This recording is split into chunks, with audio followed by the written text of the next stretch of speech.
हलचल TV network और आप देख रहे हैं हलचल टीवी न्यूज़।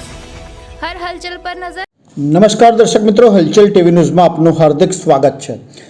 આણંદ શહેરના જ્વેલર્સ તથા બિલ્ડર્સ સહિત 5 સ્થળોએ 3 દિવસ સુધી આઈટી વિભાગની 5 ટીમો દ્વારા દરોડા પાડી મેગા સર્ચ ઓપરેશન હાથ ધરવામાં આવ્યું હતું। લાંબા સમય સુધી ચાલેલા આ સર્ચ ઓપરેશન દરમિયાન કરોડો રૂપિયાની કરચોરી પકડાવાની શક્યતાઓ વર્તાઈ રહી હતી, પરંતુ આઈટી વિભાગ દ્વારા સર્ચ ઓપરેશન પૂર્ણ થઈ 1 સપ્તાહ જેટલો સમય વીતી ગયો છતાં આઈટી વિભાગના ઓપરેશન કેટલી કરચોરી પકડાઈ તે જાહેર કરવામાં ન આવતા શહેરમાં તરહની ચર્ચાઓએ જોર પકડ્યું છે।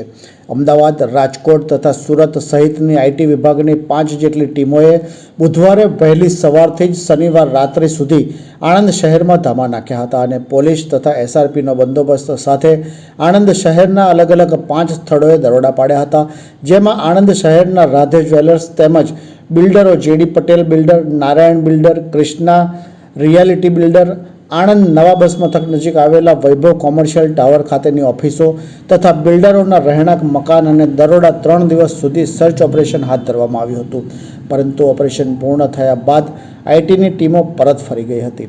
તે વાતને 1 સપ્તાહ જેટલો સમય વીતી ગયો છતાં કોઈ માહિતી બહાર આવતા જેને લઈને શહેરીજનો અનેક ચર્ચાઓ થઈ રહી છે।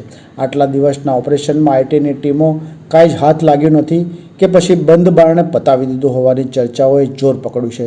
જો આઈટી વિભાગના અધિકારીઓ દ્વારા સર્ચ ઓપરેશન અંગે કોઈપણ પ્રકારની વિગતો આપવાનો સ્પષ્ટ ઇનકાર કરવામાં આવ્યો હતો। સર્ચ ઓપરેશન પૂર્ણ થયા બાદ સત્તાવાર રીતે ઉચ્ચ કક્ષાએથી આ અંગે માહિતી આપશે તેમ પણ જણાવવામાં આવ્યું હતું।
हलचल टीवी नेटवर्क और आप देख रहे हैं हलचल टीवी न्यूज़।